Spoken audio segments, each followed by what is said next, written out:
Ladies and gentlemen, welcome to tonight's main event. Widow, Trio, and Freedom!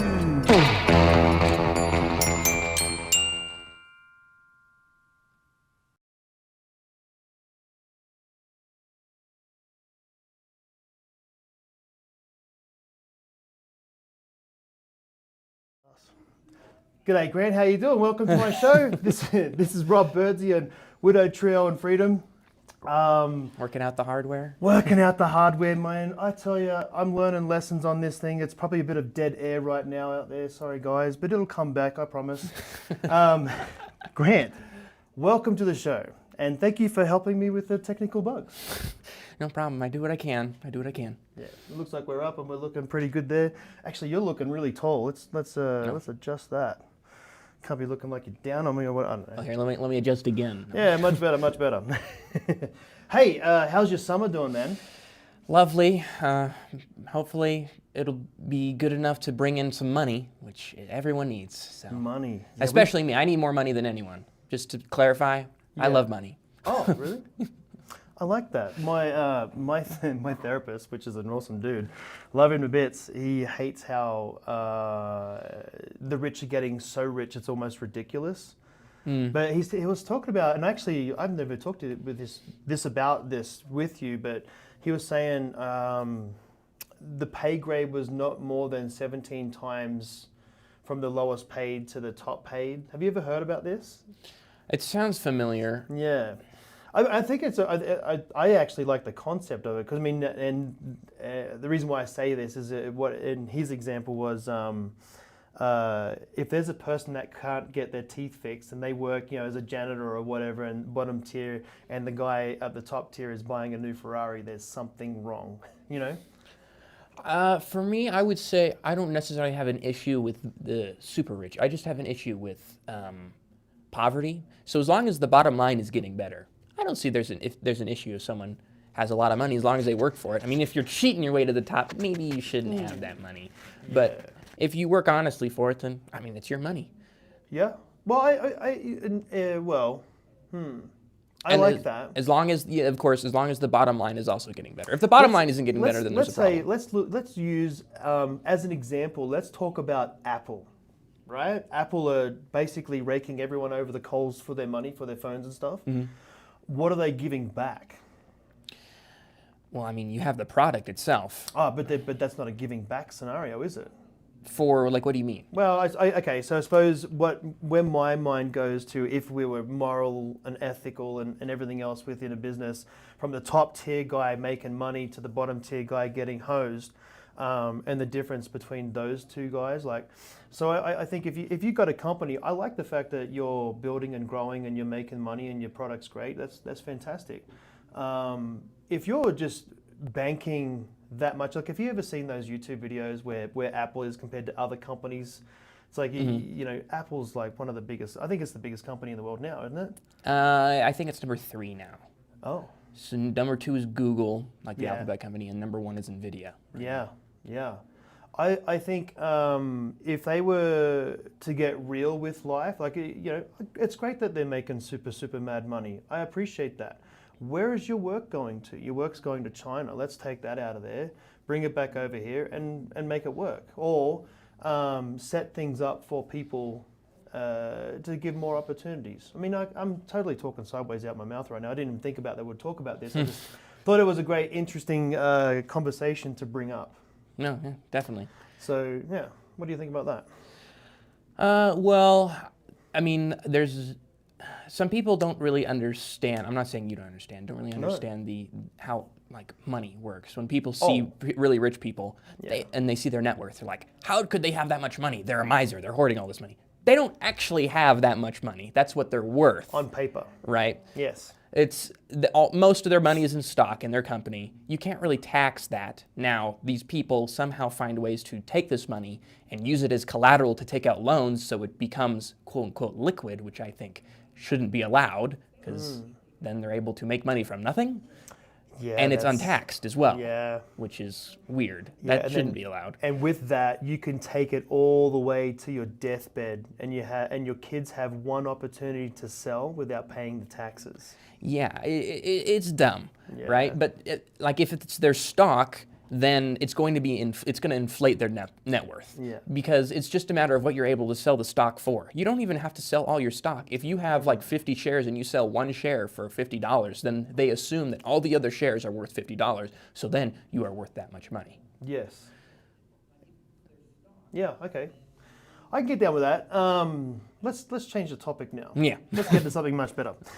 I wanted you to come in here because you and I, we're friends. We hang out a little bit. We've been talking about stories and writing and things that you do. I've noticed just in my travels of meeting people and talking podcast stuff, things like that, I get a lot of people wanting to know about how to write or how they would go about writing their story, so to speak. You're not much of a writing your story, but you definitely like to write stories. Yes, I'm no writing professional, but I know my way around. Yeah. So I've helped a couple of people where I've done interviews with them, and I actually didn't put it on my live stream or anything. It was just basically for them to be able to get their concept of what they're writing down. So I would just ask them questions about their life. So I had this concept and I've put it to work, and it works. Then you and I talk, and I'm like, oh man, we need to do a podcast on this because you're gonna bring that to a whole new level.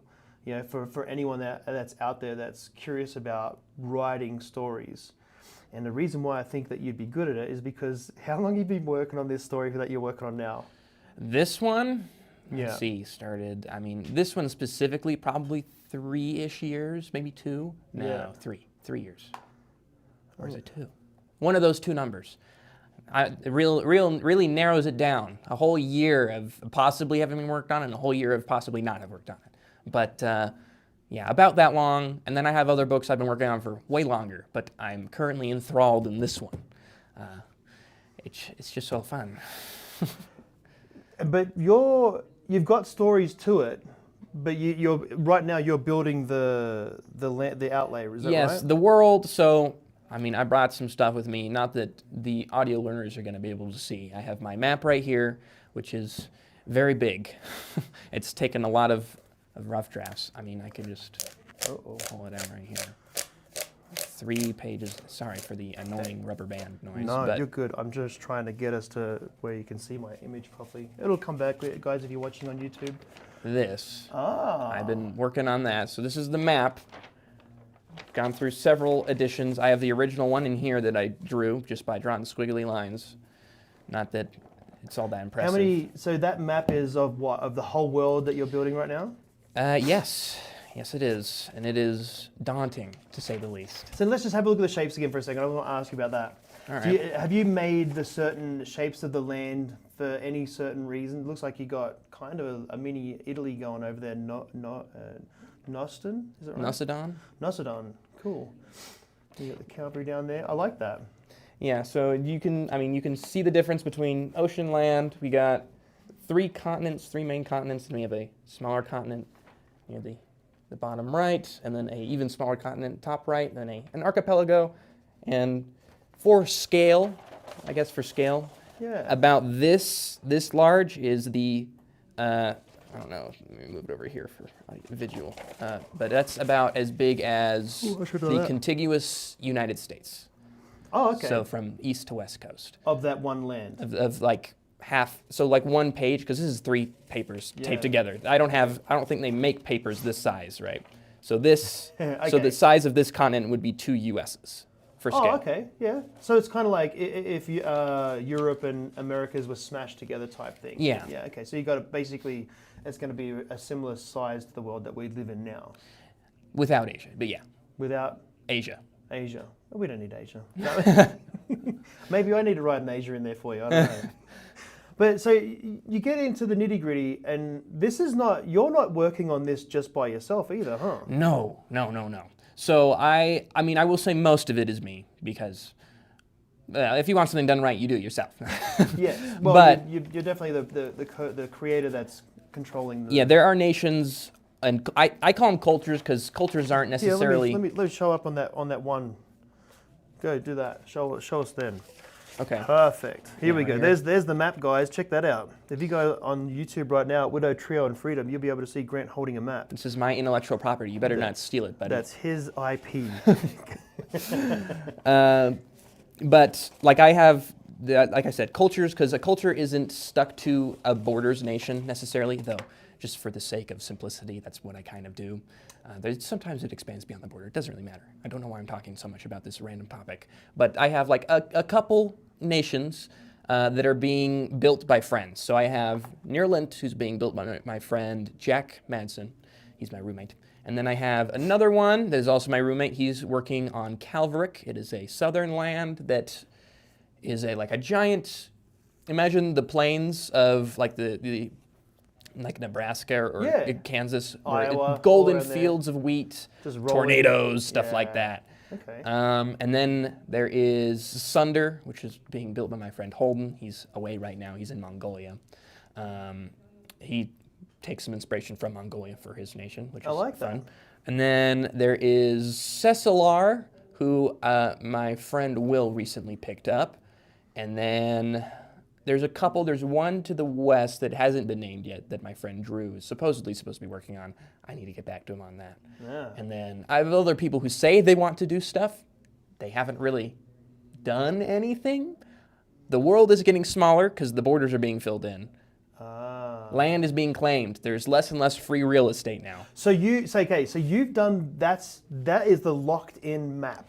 Yes. I mean, there might be some changes down the road, but this is pretty set in stone for what it's going to be. Okay. So, and then with what you're doing, when you give an opportunity for a friend to add to this, and they're bringing more to the table to maybe helping you with the storyline, is that right? Oh, yes, absolutely. So I have the plot. Like my friend Jack has been very, very helpful with making the plot. I have a lot of the characters all fleshed out. I have the antagonists. It's a big story. And I have certain scenes I have in my head of what I want to happen, and then I just need to figure out how to get there. Yeah. Because sometimes you got to follow the rule of cool. If it's cool, someone will want to read it probably. Yeah. So it's just a matter of making that fit into the story, which is sometimes harder than it sounds, because I have built this world far beyond the borders it needs to be for the story, but I can't help it because I just find it too fun. That's fun. So, okay, as far as the mapping and you've broken off these parts for people to build these worlds, are they just drawing the world out, or are they bringing to the table what their specialty is? This land brings this food from the ground up. So the only constant thing in this world is people, just because if you were to read a book and there weren't people in it, it would probably be harder to read. I mean, I don't know. Some people read fantasy race stories, and there are fantasy races in this story, but they're not the main characters. It's easier for the reader to connect with. But like all the flora and fauna, they're completely different. There is no deer. There's no dogs. There's equivalents of these, but they're different. There's no pine trees. There's an equivalent of a pine tree, but it's not called a pine tree. It doesn't look like a pine tree. It might have similar qualities, but it's not the exact same thing. And then these people, they build it from the ground up, like I said. So they build the people, like what their racial features are based on where they live, the climate and stuff, how they've evolved and whatever, their religions, their culture, all their practices, sometimes their language. I focus mainly on language. They're not as obsessed with it as me. And then the technology, history, so like giant wars that happened in the past, how they've interacted with ancient conquerors, and then of course sometimes they have their own magic systems just based on how the world is built. So there's an overarching magic system, but it's also split up between kind of like territories of gods, and assuming these gods don't follow this one particular goddess, then they have their own little magics that they can use in their territory. It sounds simple when I explain it, but I promise you it's much more complex and in depth. Honestly, man, it sounds very, very in-depth and very deliberate with what you're doing, which I really like. And this is part of the reason why I brought you in here, because I think we're going to do this, where once a month we're going to get together. There'll be you and I and maybe a few other people in here. We want to teach what you're going through to be able to spit a book out like this or other books. You got a bunch of stories, and you've just there's probably some that have not seen the light of day yet. There's some that need to be flushed out too, right? Definitely. So, like, aside from the actual stories I have written down to page, some of them I have like maybe 2 pages. Yeah. Some of them I have over 100. But I have 7 that I think are on Google Docs right now. And then in my head, I have the titles, the covers, and stuff like that for probably about 33 more. Uh-huh. So, okay, this is, I'm really liking this, and I like this concept. I know you do too. I would like to write stuff, right? I think I think you should. I think I should too. So my curiosity has piqued this, and we talked about this yesterday, and this is what we want to do. So, bringing you in once a month, you're going to prepare for us somewhat of a story. And maybe it's a chunk of a story, and there's no limits. Whatever you want to talk about. Hey, I got this great scene. Let's break it down. So we're going to bring in people, and as many characters as there is on the script, we'll take characters and we'll roll with it, and we'll read it out, teach the people about it, and then afterwards, I want to break it down and how you got into the nitty-gritty of that. Does that make sense? Yeah. Yeah. Is there anything else you want to add to that as far as what you would like to see us do in the show? Well, I'm trying to think, because sometimes there's a lot of side characters that don't necessarily need their own person to voice. You could, you have accents. You could play multiple, right? Yeah. I think that would be fun. Could. I don't really know who would be narrating. I guess I could, but I don't really have the voice for narration. I don't think. Well, I could. And then he said, good. I think Ryan Steineckert would be great to bring him here no, because his voice is great. Oh no, he does have the radio voice. He does have it. He really does, man. He's such a good man. We should pitch him about it. I bet you he'd be interested. I don't know. He's a very busy man. I know that. Yeah, I would hate to ask for his time too. But it could be a fun scenario. We'll work it out. But in hopes of us doing this, I would love anyone that is local and that does actually listen to this. We would like to pick your brains too. So if you have some good views and if you've done some writing and you would like to add into something like what we're planning to do, I think we would open up a chair for someone to come in and do that. Totally. Yeah. I think it'd be beneficial to get as many different people as possible. I like that. Women and men. Bring anyone, and I don't know, ogres if they want to too. I'm down for ogres. We might need a translator for that. Yeah. Maybe an educated ogre, if there's one out there. We're out City City. We should get something good. Anyway, no, I think it's a great idea. And like I said, I kind of pinched the idea of what I've been doing with other people helping writing books. So there's a landscaper out there right now that I've been working with him, and he's got such a unique story. He's been on the podcast too. So having that to break into these ideas, I think, is going to be important. So, since you're helping a lot of people, and I'm not special in someone who wants to write a book. I'm not the only person in the world who wants to write one, right? No. What are most of these biographies, or? I definitely get way more people asking for biographies. Yeah. Sorry, I didn't mean to cut you off, but yeah, go for it. No, that was the question. Yeah, no, it's funny because once I hear, because I don't know, I just like talking to people. I like helping people. So I'm always after people's ideas and things like that. Especially when I go to find, like, if we're at Disneyland or wherever, if we're trapped in a line with someone and I think someone's pretty cool, we chit chat in line. I start doing an interview with them. They're like, man, you ask the best questions. I'm like, actually, I have a podcast. I'm just basically running my podcast with you right now. Wow, it's just to sharpen it up. But the more I talk about my podcast and what I focus on with my podcast, you doing life and things like that, people drill me on what do you get, how does it happen, and where do you come from with all this. The questions are somewhat generic, but when people get curious about knowing more about themselves, like they're really embarrassed to talk about it until you get them in the studio, and until you after your first 5 words of me butchering the entry, that's when they realize it becomes a natural environment to just say your piece. So then it comes down to, like, I think who jogged me to it. I think it was Art Chalice. He wants me to. I do his podcast. I produced it, as you saw, was before this one. He wants me to transcribe everything they say, and then he wants to write a book about that too. So he's building a different type of book, and it's just kind of like, oh wow, that makes sense to me. Maybe I could help people with that, and that's how I brought through and connect the dots as far as helping people write their stories. But I think we're coming to a time now where the gatekeepers are all gone, right? If you're diligent enough on writing, you can break into a market with a good story.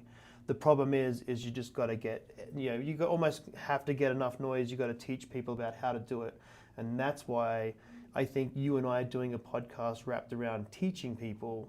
It could help you on your path, and I don't know if I would do that with everybody, but just the simple fact that when you and I have conversations, you bring out so many things that I never think about, and you make my choices that I've made either make sense or that you just blew that to bits, So. Oh dear. No, but I think it's a good thing, and that, I like your perspective from it. So you definitely have great thoughts. How have you done this? Like, when did you start writing and getting into it? Well, so at first, so my passion isn't necessarily for writing itself. It is for storytelling and entertaining in general. I would say I first started in 3rd grade when we had an assignment where we had to write something, and I wrote something completely cringe and childish because, of course, I was a child, right? This is 3rd grade. I wrote a short story, and then as soon as I got to 4th grade, my teacher, she had these little booklets that were like, I was like, it was so cool. It's stapled on the spine, and I thought it was so cool. I wanted to try and replicate it, but the stapler we had couldn't get to halfway down the page, so I couldn't make them myself, and I would just hoard every time she'd print out these new blank booklets for you to write your own story during free time. I would just hoard them, and I'd have this problem where I just draw the covers. So in my apartment right now, I have a tote of just probably at least 50 of these small little booklets. Of inside, maybe there's 1 page written, and then there's like drawings of whatever, and then of course the cover. And then after that, I started getting into comics, and I have another 50, probably more like 30 of those. Even more covers than I do actual stories themselves. And then following that, I get into 7th grade. I start like, I like reading.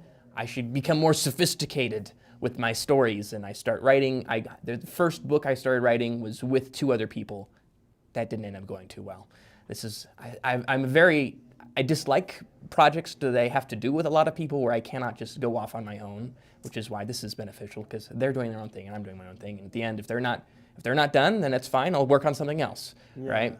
But group projects for me has always been a problem, which is why that didn't work out. And then book after book after book until I think high school, when I became much more enthralled in creative writing. I became the president of the Creative Writing Club. I was heading like a bunch of stuff. We would critique each other's works in class. Sometimes we get distracted. I think we had like a D&D group near the end of the year, which was fun. Creative writing, kind of, right? And then I've been published a few times in the literary magazine. I think I won 1st place for short fiction once, and then 4th place for short fiction the 2nd issue, the only 2 times I entered. The 4th, frankly, I should not have gotten 4th place. I have it in my parents' house, the booklet.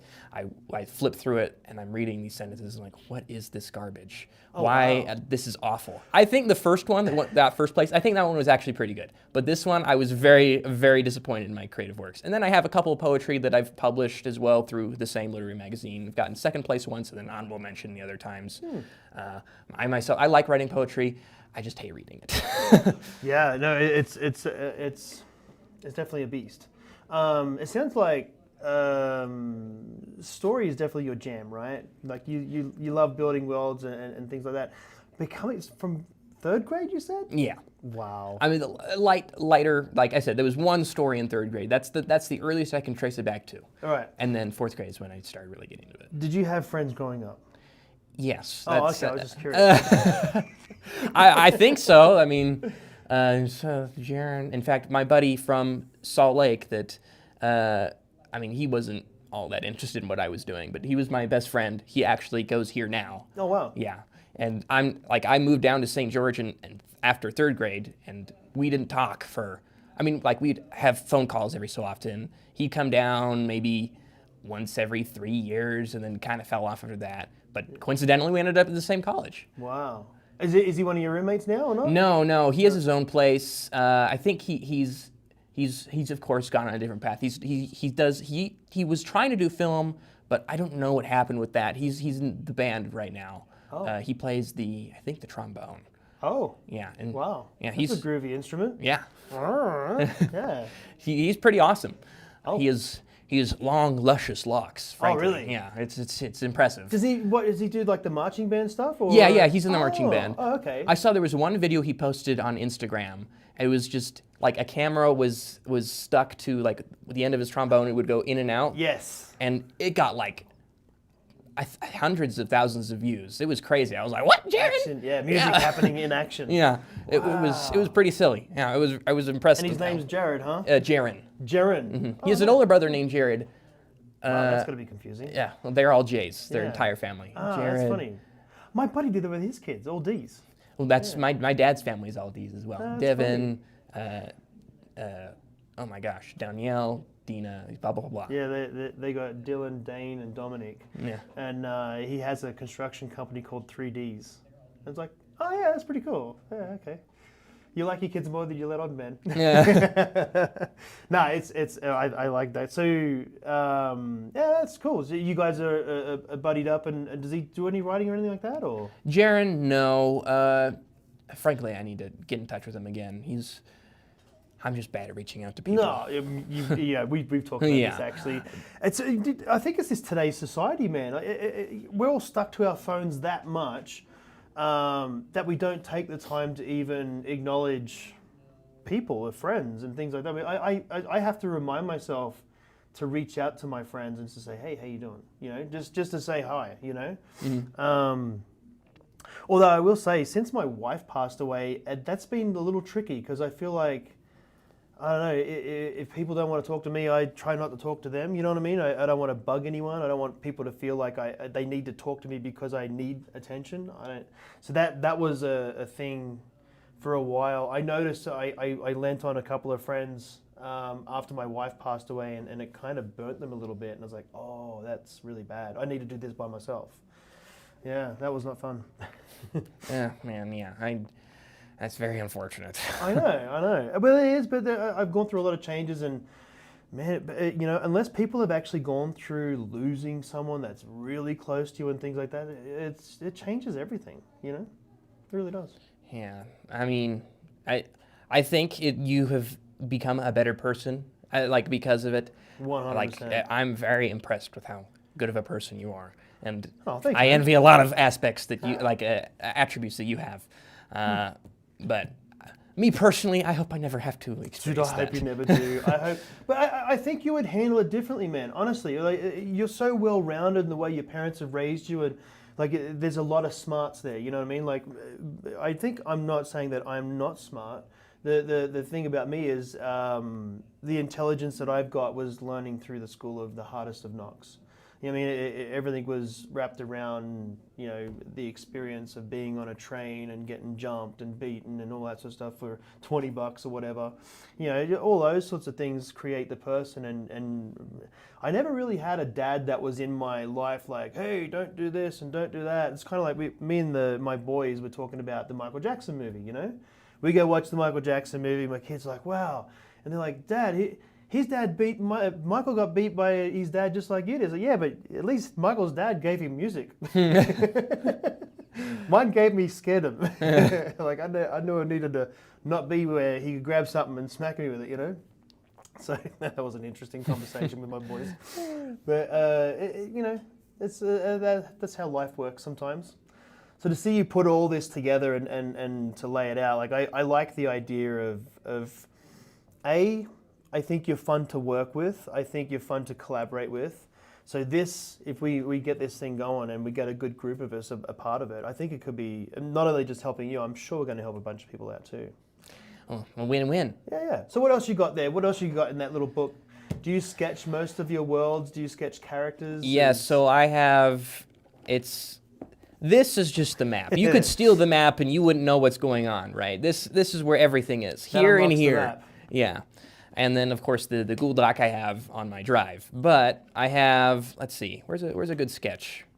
Yeah. And then tell me about the process of how you got to that sketch and what made it make difference for you. Like, when did you start the process of talking this story? So this is one of the main protagonists in the story, or antagonist.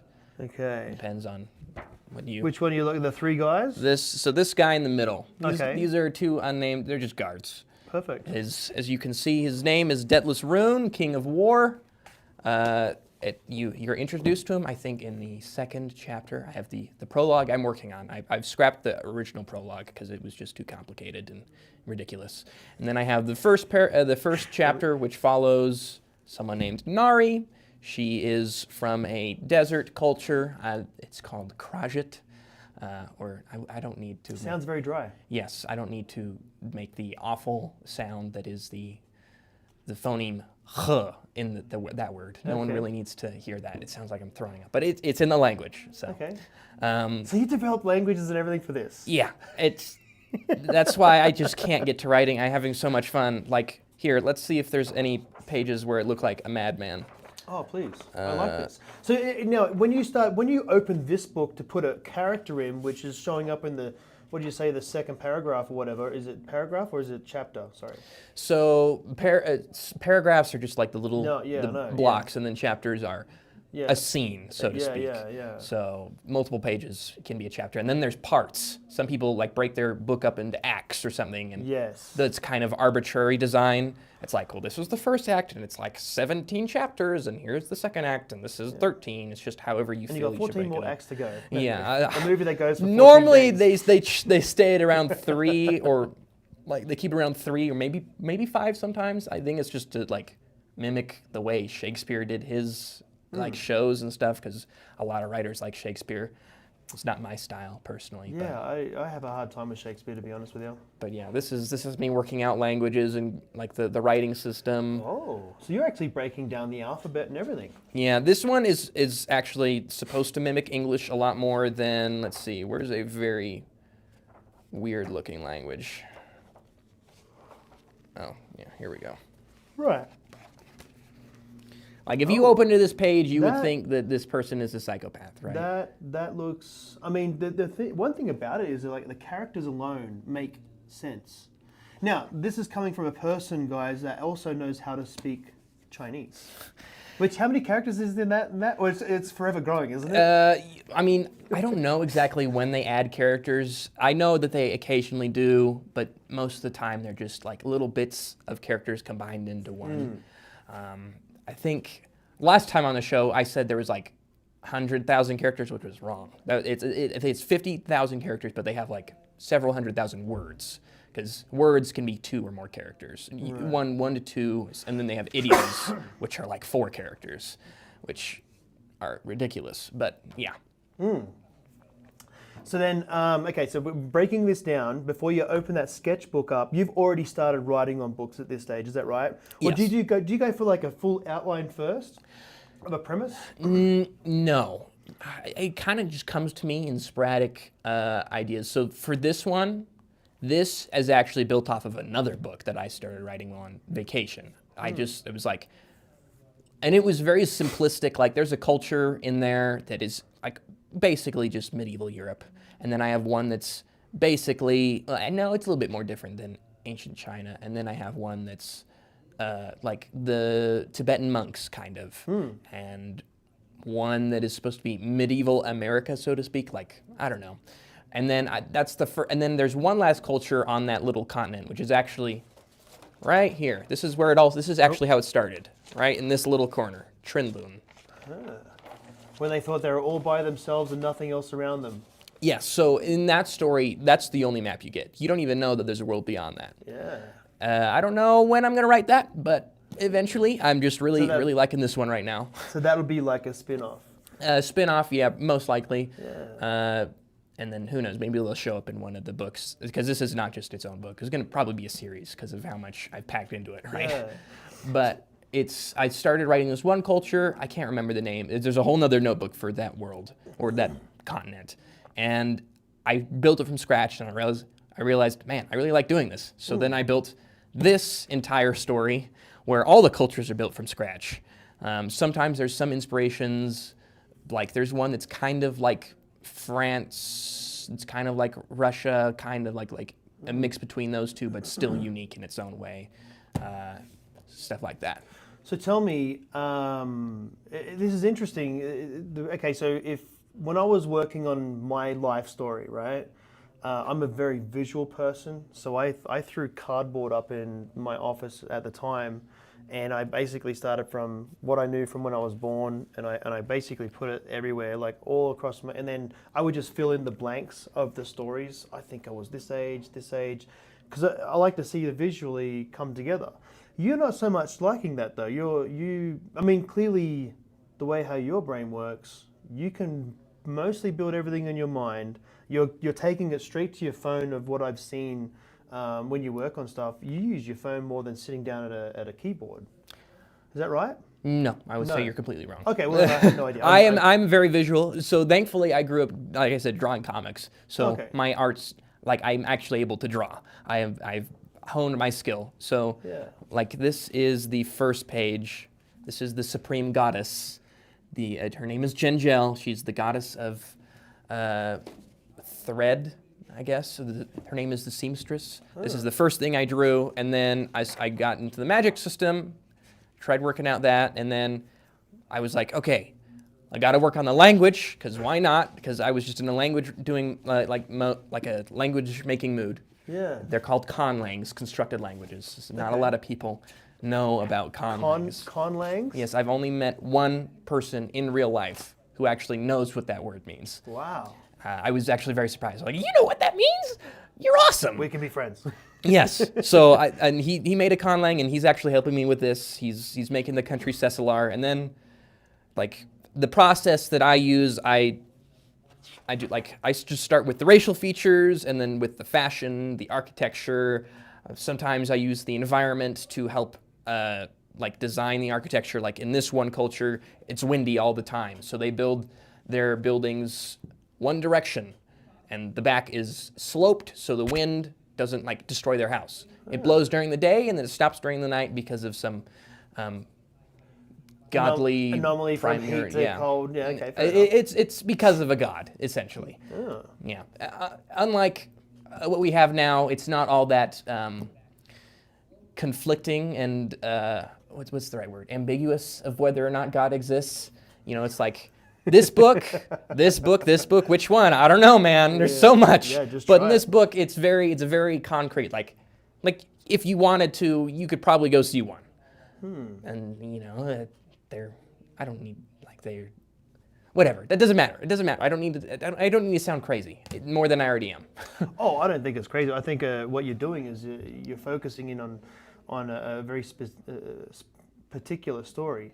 Do you, out of all the, so you've got a lot going on in this world. I mean, it probably is going to be like a series. I mean, you'd have a bunch of books, right? How long do you think it's going to take you to finish one? And That's what's a the great main question. like? What's the main rub in this story? Like, what's the pinch in the ouch, so to speak? So there's two main plot lines. There's one that follows Nari, who I told you about. She's from the little desert the country. And this one is more of a happy, fun, la road trip, just through the world, so you can experience the culture. And it's supposed to be enthralling. You're supposed to, like fall in love with the world, I guess. Is it an excuse for me to show it off a little bit? Maybe. But that's half of it. And then there's the other half, which is a very dark, complex, political, I guess thriller would be the best way to describe it. Mystery as well. I mean, I have the first 2 chapters of those written out, and then I have a few more chapters after that. I think I have a total of 6 5-ish chapters of this book written compared to some other stuff where I have way more, but nowhere near as in depth as I do in this story right now. Interesting. The first chapter of the one with Nari, just so you can get a little sneak peek, she is running through this desert with the wind blowing. It's like the wind is blowing sand to the point where it's cutting up her skin. She's being chased for some reason, and then she comes across this guy with this metal cart. It's this like really tall, blocky cart, round metal wheels. It's all shiny. It's really weird. You're like, what the heck? And this guy, he's like, oh, what are you doing here? And his cart is stuck in the sand while she's being chased, and she just so happens to come across this guy. And he's like no one she's ever seen before, wearing like weird, like rounded clothing, whatever. He's very pale, even paler than their nearest neighbor, who are like known for being pale just because they're from a wintry climate. And he's, for some reason, speaks perfect Krajit. He speaks the language perfectly. And she's very confused, whatever. But as her pursuers come up, he does a deal with them. He's like, hey, leave her alone. Throws them a metal vase, because metal in this part of the world is kind of rare. Then they leave. But they never really address why she was being chased. So there's that kind of little hook going on. And that's the first chapter. You're introduced to these two characters, Nari, who I've already introduced, and then Jimo, who is the stranger. Hopefully that is intriguing in of itself for the first chapter. But then the second chapter is the other POV, the other point of view, following. It switches, I think, between three people just to like build up suspense. But the whole premise is someone recently died in this court. So they do an emergency meeting. This is the country known as the Heparin Empire, where there's lots of kingdoms that united under one empire. They have their own lords of lands, and they go to this place called Hestus Palace. Or yes, Hestus, right? The stress, whatever. Stress as in where you doesn't matter. Wah! No, I like that. You're adding words to words and making them sound similar. Yeah, it's pronounced Hestus instead of Hestes, even though technically those are the same phonemes. It's the same sounds. It's just where you put the stress, like how present and present, present and present. Those are two different words. But they're two different words. Yes. But that's because where I put the stress, right? I don't know how much you know about linguistics. I know way too much. It's apparently bad. So. You got a lot down. Yeah, I don't know enough. That's why I constantly use Google. Like, what does this word mean? I know what genitive means, but when I didn't, I looked it up. I was like, oh, that's what it means. But in this world, there's this guy, this lord is dead. And there's this emergency meeting, and they're like, okay, we need his son, his heir, is now taking up his lord throne of this kingdom called the Rune Empire. Not the Rune Empire, the Rune Kingdom. The Rune Kingdom is part of the Heparin Empire. But at this court, the heir is missing. He's not there. He's late. You're like, where is this guy? Where'd he go? He's supposed to be here. This is kind of important. Someone just died, and he's supposed to take up his kingdom and rule like a good leader is. And then he arrives late. But in a very, very, very dramatic fashion. So in this culture, they have this very built-in hierarchy where there's there's the king, then there are the lords and ladies, their heirs, then there's nobles and whatever, government officials, peasants, then they have servants below that, and then they have slaves. Two different tiers for people who serve other people. Servants are kind of treated badly. Oh well. And then there are slaves who are just treated absolutely horribly. And they don't enslave people based off of any sort of feature or anything. It is based off of crime. So if you did something bad, you are now a slave. Oh. You serve someone else. You get yours on top of your head. There's a brand of the kingdom that you serve, and you are now their slave. So you get branded. Yeah. Oh wow. And it doesn't just stop there. Their children and their children are born into slavery. Oh no. Yeah. This is horrible. Yeah. It's not a great system. Oh wait, it sounds like now. Oh, wait a minute. Yeah. We probably shouldn't say that. No, I'm joking. But yeah, it's a pretty messed up system. In fact, they're one of the last countries in the world that still uses slavery, despite it not being all that modern of a world. They just were like, because there's another magical race that they discriminate against. So it's like, well, humanity is all humanity. Let's hate these guys instead, because there's nothing more unifying than hate for some reason.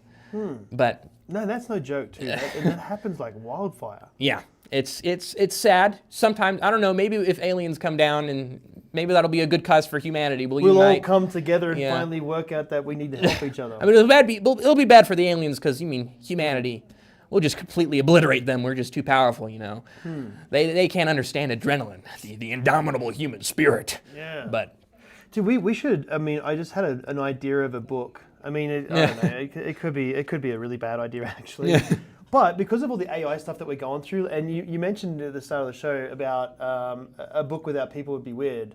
But imagine reading a book from an AI perspective and watching the human demise and how our race eventually just dies out or something like that because of what we're doing. I would read that. Yeah. Yeah. We should talk. Let's flush that idea out and maybe bring that to one of our podcasts. And do it. I mean, you can write it or I'll write it. I don't know. I already have a long list of things I need to write. Yeah. Well, I think we'll collaborate. We'll get it going. Yeah. So if anyone's out there and they're curious about this, leave us a note, leave us a message, whatever. Write it down. Obviously, we're on YouTube as well. In case you guys don't know out there, if you go to Widow Trio and Freedom and look up WTF with Grant Anderson, there's 2 episodes. Look for the one with the red jacket, the Adidas. That's Chinese inspired, I believe. Is that right? I buy it in China. You bought it It's in a China? ripoff. It's a I like it. It's a good ripoff. Yeah. So if you're curious about getting in on this and you want to help us grow it, join it, or if you have questions, write them down and let's get in touch. We'll keep in touch with you guys. Yeah, it'd be pretty awesome. That would be fun, wouldn't it? I think I like this idea. Wait a minute, I just realized I just went on a tangent about the hierarchical system of this country and I didn't even finish explaining the chapter. I'm so sorry. I did cut you off though. So No, go back to that. it is my fault. I just go off on random tangents that really no one cares about. But anyway, the nobles, they wear these maroon robes on top of like white silk clothing, and it's a symbol of status. You have to wear this robe. It's the maroon color that gives it that, right? Because Yeah. throughout the history of our time, red's always been a very, very a hard color to emulate in the beginning, but it's a very royal color. That and blue. Yes, which is actually one of the reasons I chose it. It's because it's a hard dye to get. Yeah. So it's supposed to symbolize luxury. But he comes in and he's not wearing this, which if you're just wearing all white clothing, it makes you look like a servant. And that's basically heresy. Like, why are you not, you have a right to be a noble and you're dressing as a servant. What is this supposed to mean? Are you trying to do some sort of symbolism? Are you being a political activist right now? He goes in and he has a fruit in his hand. And this fruit it's kind of like an apple, but it's really long and it's bright red. And it's like lore-wise in the story, it is often likened to a heart, just like in poetry. It's romanticized, just like, I don't know, like rosy red cheeks, like that kind of romanticized but in world, of course. And he admits to the council that, yes, my father is dead. I killed him. You're like, what? That doesn't make much sense, especially because this whole story, or this part of the story, is being told from a bystander's perspective. His name is Retin Visses, and he's like, what? He has been friends with Detless. Detless has never been interested in politics at all. He likes acting. He's an actor. That's what he likes to do. In fact, he was surprised that he showed up because he thought that he would just renounce the title as would be expected of him. But suddenly he says that he killed his father. And there is outrage in the court, and he demands that everyone in the court sign him as the title of King of War. That is higher than the king, just lowly king. King of War is like supreme, You are in charge of the armies. You have the authority to go and invade countries, blah, blah, blah, blah. And this guy is like, he's 19.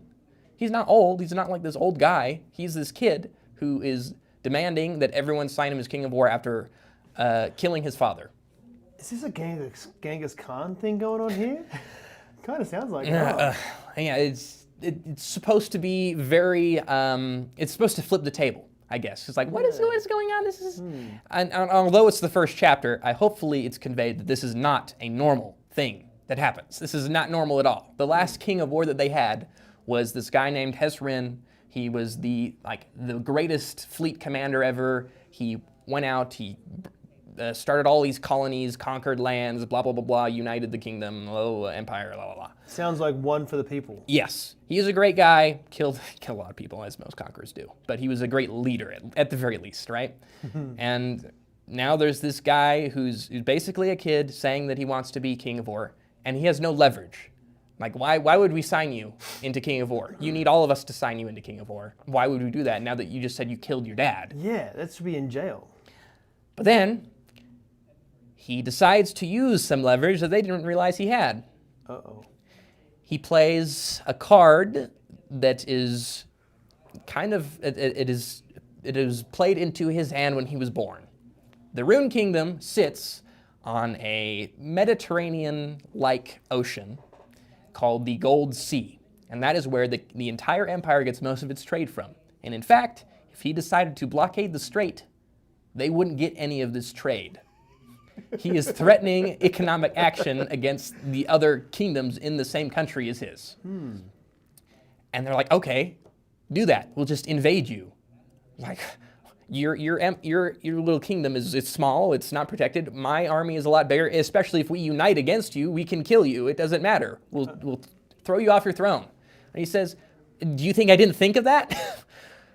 Daedalus then later tells everyone that if you are to pull back your forces from the eastern coast, we will be invaded by the people who have been marring our coast for over 60 years. So they're, like, politically right now in the country, there are these like barbarians who attack on these coasts, and they're really effective.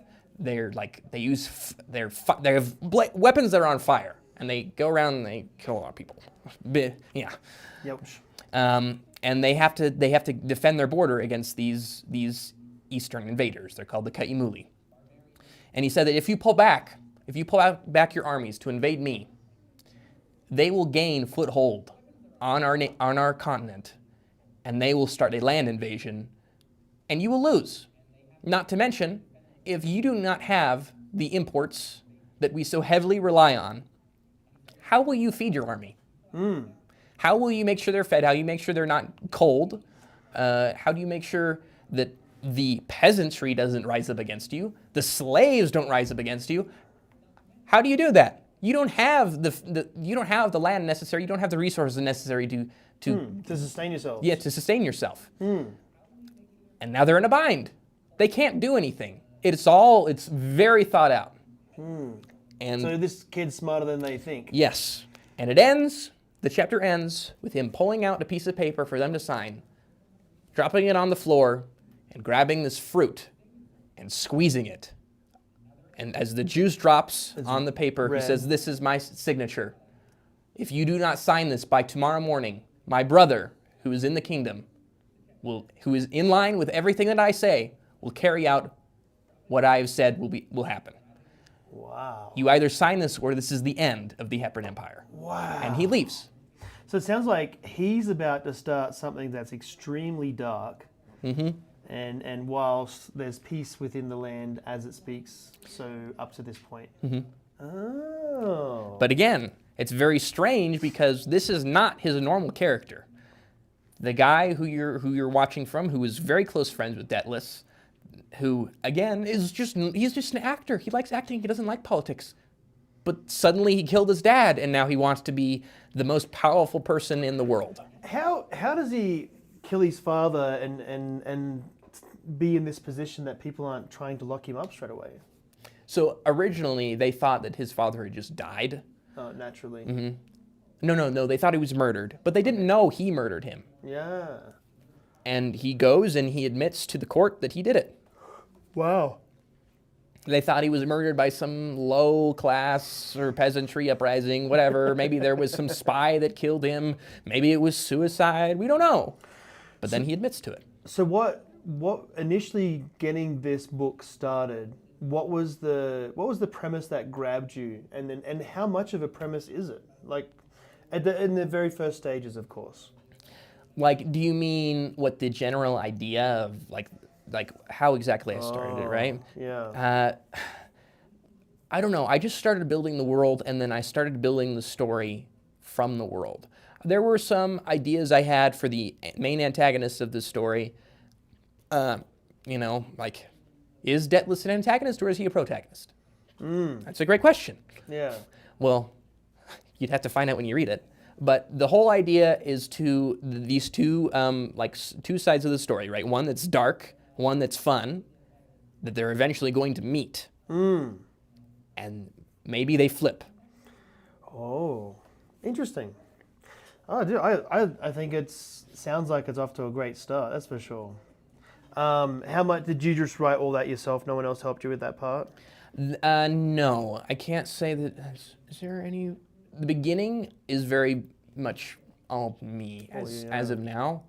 There are some later plot points that, like I said, my roommate Jack, he was like, "Oh, you should do this," or like, "For this guy, oh, you can make him be this way, have these attributes." So yeah, okay, so they're almost like character building advice. Yeah, I mean, flushing out characters is probably the most fun thing about acting. You know, like I really like acting. You know, I will say I don't like a lot of actors, but I think acting in general and the genuine people are really awesome. I mean, I suppose the only thing that I got to go off with that, and it probably makes me sound not the greatest, but when I was in LA and you're going for auditions and things like that, I never really saw anyone else that's going for the same role that I was going for as competition. I genuinely feel like it's whatever comes out of me. If they like that, they're going to hire me. If they don't like that, they're going to hire someone else. And where it gets twisted in LA is so many people that I've heard of stories of people being in a room and another person being outside of the room trying to balk them. You know what I mean? Like as they're doing the scene, which is absolutely crazy. Yeah, all because they were trying to get a better hand of doing stuff. You know, and you hear about this stuff a lot, especially down there. I don't know why. It's kind of weird. But Yeah. in saying that, I have been on stage with many amazing actors, and the real good ones are ever so gracious.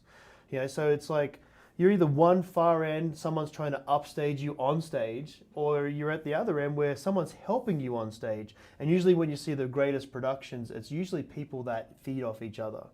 And I think those actors are the ones that I think are amazing. The other ones are very narcissistic and think of themselves, which kind of takes you out of the story. That's probably me just explaining why I like actors and don't like actors. Well, I mean, I feel like I've heard a lot of stories of actors fighting on set. Yeah, I'm like, so many. Really? People do that in stupid. real life? People like have Yeah. shouting matches with each other? Maybe I'm just too easygoing, but like, especially in a professional setting, that's your job. What are you Yeah. doing? You know, it's interesting when I'd work on I was in LA. We stayed there for years and years working at it and trying to build that. You know, you would see let's face it, when you're filming something, it's a small army.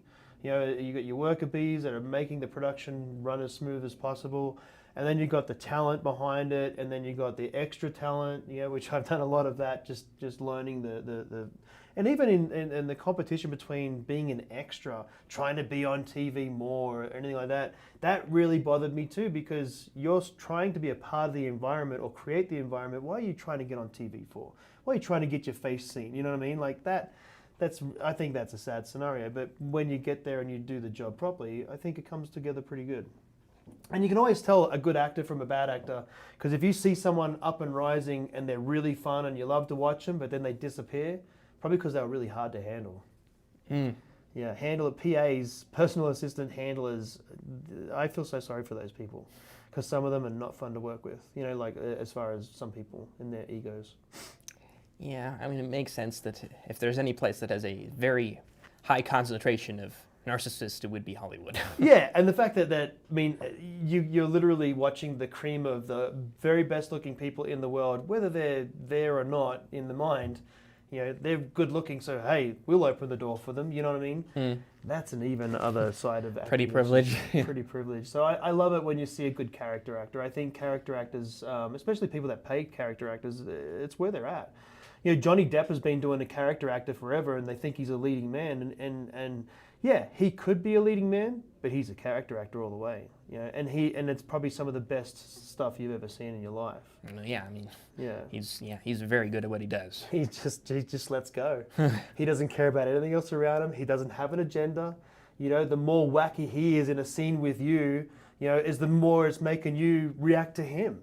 You know, and the more of your reaction comes naturally, it just grows, you know, and everyone rides together.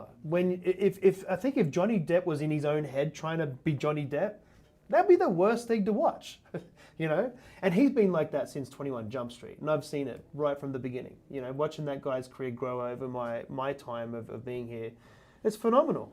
And it's really sad to see that he went through all that garbage before, and now it's like, I would love to see him dust off the Pirates and really come back and...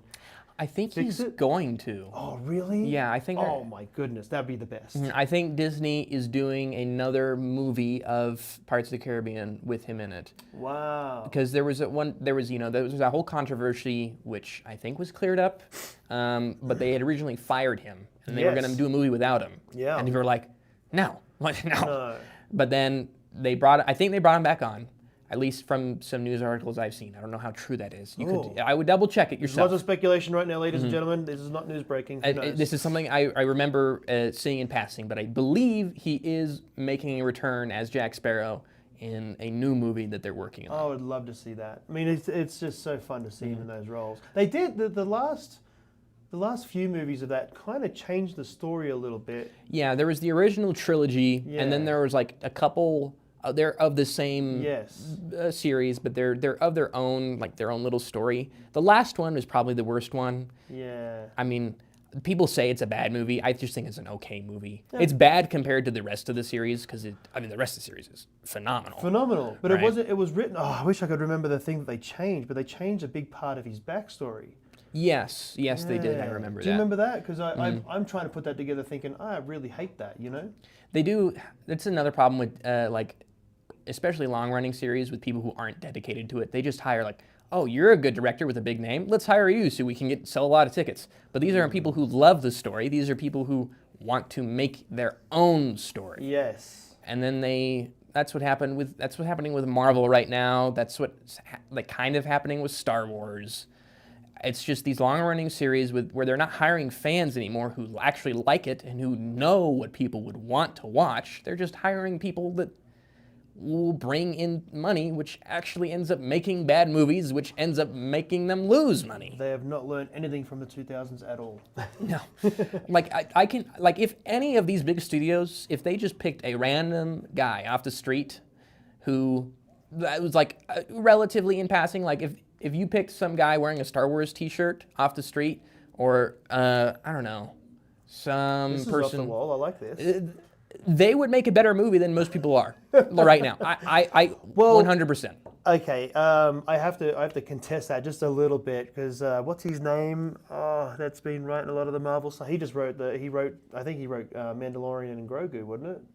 The director for that. I know you like that movie a lot, but I hear it's doing pretty bad in the box office. Yeah. I thought it was a pretty good movie just on what it's doing. I think it's just because because their reputation is so tarnished right now. Oh, I would believe that. Actually, yeah, you know, I would say to anyone that either loves that franchise or hates that franchise or doesn't really care about that franchise, this is a movie that could stand on its own and it doesn't really matter.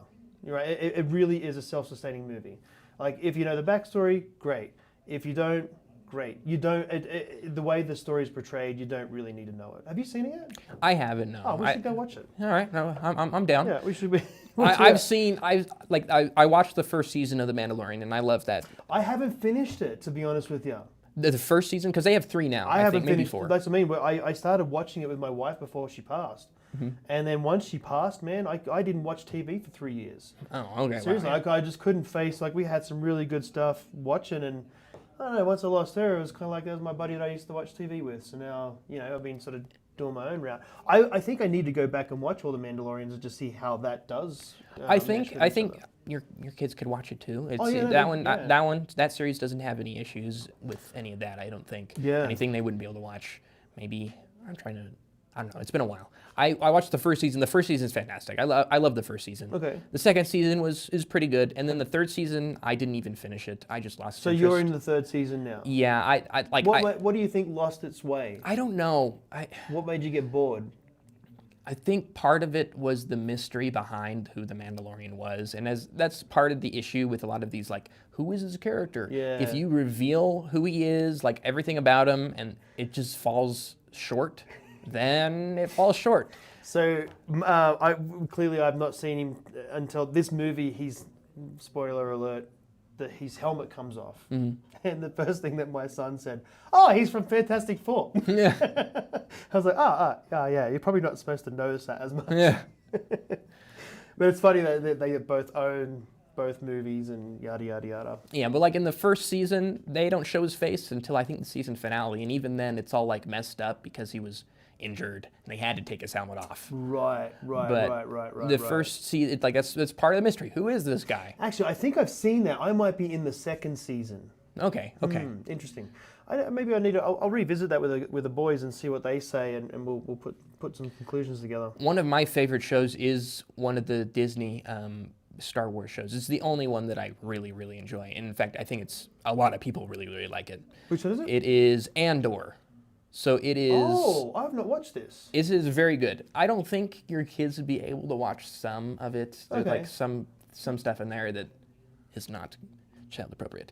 Okay. But Well, it that's is. good to know, actually. Yeah, I mean, you could probably just look up and skip certain scenes or whatever if it's too much. Do the Vid Angel thing? Yeah, you can just do it manually too. Like Mm-hmm. just look up Parent's Guide to this show and then Yeah. do it yourself, right? But the show it's a spy story of this guy named Caspian Andor, and it is a prequel series to one of my favorite Star Wars movies, Rogue One. I don't know if you've seen Rogue One. Yes, I've seen Rogue One. It's the transitionary between the old trilogy and the new trilogy, and a lot of people like it. Some people don't like it just because of a decision they made at the end. But it's a lot of people think it's like one of the best Star Wars movies, period.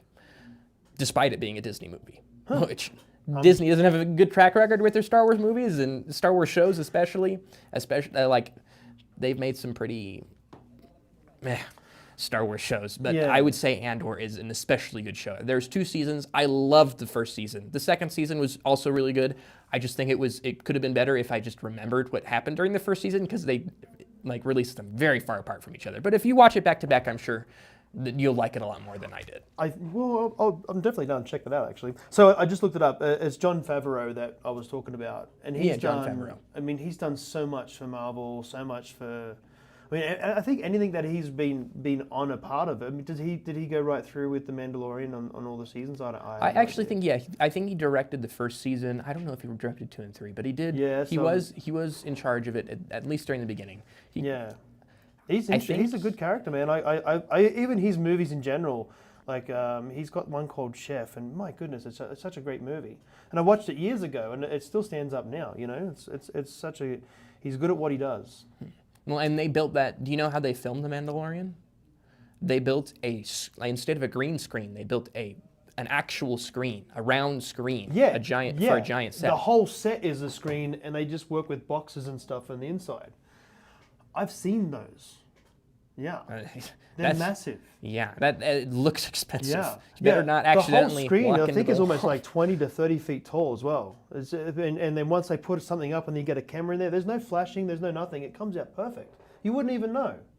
Yeah, and it's all like black boxed and things like that with the stuff on the inside. Well, I think they're doing blue and was it green?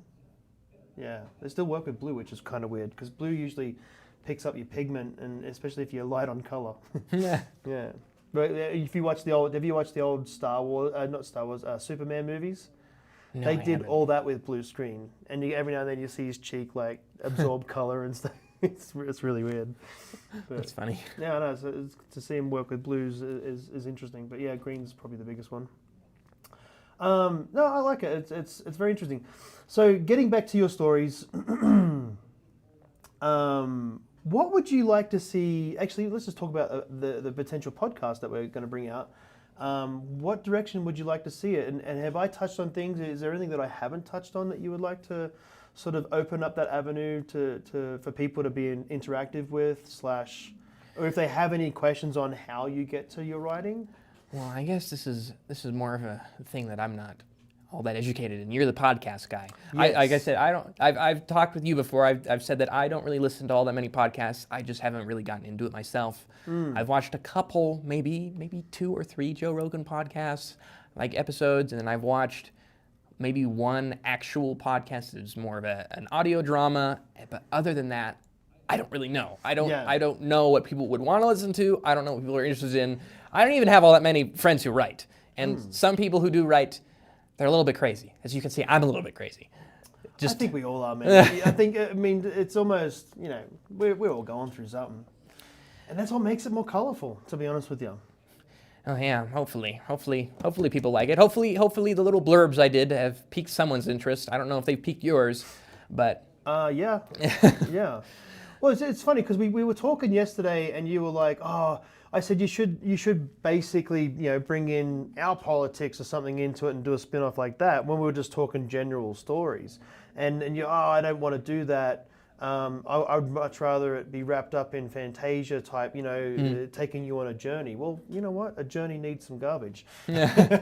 Bring the garbage in, Yeah, I mean, people can relate to it. The politics in this book have been built from the ground up. So it's not necessarily supposed to mirror anything. I don't know. Maybe people will do like when they're like, well, let me use my AP Lang brain and determine, yes, of course, the author was obviously alluding to this real-world problem and about these structural issues that our current society has. Right. When that wasn't really their intention. They're just making stuff up. It's like, okay, no.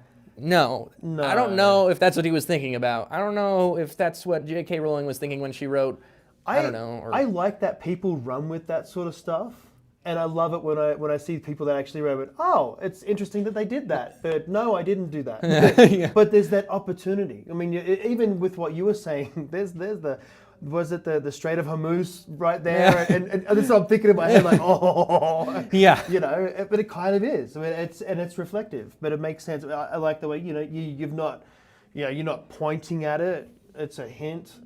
Can you connect dots? I like that. I like that's the magic source, so to speak, that people create. Well, and what's really fun is that, like I said, that little strait, that's called, I think it's the Hepburn Strait that goes into the Hepburn Sea. So there's this little sea that's off the coast of Hepburn, which is connected to the Gold Sea, which is connected to the ocean. This is like the main trade area, right, for this part Kind of of like the world. Mediterranean Sea, what you were talking about. Yeah. Exactly. Yeah. And that wasn't on purpose. I didn't design that in there. I just, literally this map was me just going, this looks cool. That's line's too straight. Let me fix that so it looks more like a coast. And then it became what it was. And then I saw the world for what it was, and I looked at certain areas and determined how that might affect the world. Like if there was someone powerful here, because of this little strait, that's a choke point that would hurt this powerful nation. Or if they're a powerful trade exporter, if this choke point is stopped, then everyone else would be mad. Or what nations are friends and what nations are enemies? Historically, did this nation invade this nation? Stuff like that. So I'm on the grand scale of history. I'm also on the small scale. I'm designing these guys, they're like in this culture, they wear colorful clothing because they're trying to impress women. And they have these necklaces. Women don't wear anything special. They just wear like drab clothing, very different from what people wear in our day and age, where it's like the opposite. Or like women would wear these fancy dresses, and men, they would have like nice suits, I guess, but nowhere near as impressive as like these like dresses that have a radius of 6 feet, or not radius, diameter, right? But in this story, in this particular culture, because they have so many flowers and dyes, the men, they have these leather clothing that's dyed with all these fancy colors, and then they have these rock necklaces of just these fancy shapes, and then when they get married, they give the rock necklace to their wife. Oh. So they've been collecting this rock necklace Yeah. their whole life. This is their life's work, so to speak. And it's not even like in the story, I don't say like, oh, these are valuable rocks. They just are cool shapes because they like them. They meant something at the time of when Yeah. they received them or whatever the case is. No, I think that's great. So, and just the fact that you're fleshing out so much detail, it's very inspiring. I like it. Thank you. So now we need to, I suppose my challenge to you is in 30 days or so, would you have a podcast ready to go for the people out there? Yeah, I mean, it's just a matter of how much content will I need, right? Because I feel like if we were to read one chapter, that would be long enough, just a single chapter. Yeah. And I already have some chapters written out. I can probably go back and revise them myself. Yeah. But frankly, I should not do that. I should be writing more chapters. I have this bad habit of going back and reading. Or maybe even bring a chapter that you're sort of choking in, and you're not having it fully fleshed. And maybe it's not this story, maybe it's other stories. It doesn't. My challenge to you is not bring that specific story. I mean, unless you're really working on something and you think it's close and you would like to work it a bit, bring it here and maybe we could shop it a little bit and get some actors going and we can join this together and maybe we can educate people and maybe they can educate us. I think that'll be a ton of fun, Yeah, I think so too. Yeah. The only issue is I don't want to spoil. That's the tricky part. And maybe it's just it's not a super pivotal point of whatever chapter. Maybe it's a part of a chapter, and maybe it's alluding to something, and maybe you just it's just, all I really need in here is something that will give people the understanding of this is the story that you're writing. And then what are all our opinions on it? And what do we think about that? And how could you make it better? And hopefully we can give you some feedback. And that would be very, very, very great. I do not have anyone that gives me any feedback. They're like, oh, I'll read this. Yeah. And then they don't. Oh, really? Yeah. Oh, dude, if whenever someone does that for me, especially I know a lot of writers in LA that they would do that for me. And I have a lot of people that would say, hey, can you come and watch me do this play? I need some critique, you know what I mean? And I don't sugarcoat it. You know what I mean? I'll tell them Thank straight. goodness. Well, that's the main problem. Like I Yeah. give it to my family, and sometimes they do, but then they're like, "Oh, it's so good." I'm like, Yeah. that's not what I So wanted. good doesn't make much sense. Yeah. Hey, I didn't understand why he was wearing that stupid robe with the dangly bits on the bottom. What do they mean? Flesh that out more or something. I would definitely I'd be curious. I'm always curious when it comes to things like that. And the fact that your brain is just like, I can tell how passionate you are on it. I mean, you can see how automated you are. I mean, yeah, you can when you feel talk free about to it. scan through this yourself, but I don't know if you'll be able to make much sense of it. There's a lot of, some parts in this aren't even related to this book. I just decided to sketch because I was bored. And that's okay. Or they're That's- related to other books because I couldn't find my other notebook. Yeah. But No, I like it. Yeah. So we could probably wrap this up, I would say. Yeah. Are you cool with that? Yeah. Is there anything that we've missed out that you would like to talk about quickly? I don't think Or a so. challenge to the people if they want to listen and tune in and help us with this project? I mean, I guess the best way would be to get in contact with you or me, right? I mean, I think it's more around your schedule because you're the one heading this thing. So Sure. I think it's probably better if they contact you. I have my email if they need to contact me. If you prefer, whichever way. I'm Switzerland, and I think if after this is done, when I do the edits for this show in particular, we'll build that out in the description box. So Okay, if people want to get a perfect. hold of us, and like I said, please reach out and make some comments so we all know, that you're a part of it, and we want to hear from you, and we want to hear what you guys got to say out there too. I think that'd be really cool. And this is genuinely, we're building this to help you, to help me, but the biggest thing is, how do we get writing? Because there's something that's happening in this world right now that AI is going to be a pretty big storyteller when it comes to fruition, but I still don't think you're going to get rid of the details of what we talk about and how we get it there, And that's what I want to sort of portray for people is, hey, just because AI showed up and it seems pretty good, you can still do these things. I mean, there's so many talented writers in the world with so many great stories to talk about. Yeah, I think there is value, especially. I mean, this is why writing for me is more of a pipe dream. Is because it's hard to break through because of AI right now. Even though I love writing, I don't know if it'll go anywhere. Not saying that I don't have other pipe dreams. I was going to go in coding, then that failed because of AI. AI is flipping the table for me, and it is frustrating, but I'm just learning to live with it. I'll figure it out. Yeah. I just. Yeah. I mean, AI now is flipping the table on everybody. You know what I mean? You can look up a podcast of two people in history, and you can put them together, and AI will make a podcast for you. You know what I mean? People are going to work, and they're in, you know, maybe they're driving in their cars going to work. AI will build you a podcast telling you about your day that's happening ahead and where your company is going. You know what I mean? Like, it's getting pretty wild. Yeah. So my last question then, are we good? Mm-hmm. Okay. Unless you have anything else. No, I don't think so. My last question to you is the same question I ask everybody. What makes the difference? And it can do with what comes to mind. And maybe it can be wrapped around this. What makes a difference? I think agency makes a difference. In fact, that's the entire I was watching this show because my friend recommended it to me. It's called Pluribus. It's on Apple TV, and it's about people, and then and then there's this like collective hive mind that's created for some reason, and humanity ascends to this collective hive mind. But then there's no individuality, no agency, no difference between people. I think the fact that people are their individual selves is what makes life so interesting, because that's where the difference is. Even people who disagree severely, if maybe it's just because I'm a story writer, but without any conflict, what's the point? Yeah. It's about overcoming the conflict, right? I mean, I fear for the day when humanity doesn't have anything to overcome. That'd be an interesting one. Yeah. But right now, we have a lot to overcome. Maybe it's because I am a heartless, sad individual, but I'm like looking at the news like, oh, well, where will this take us? All interested.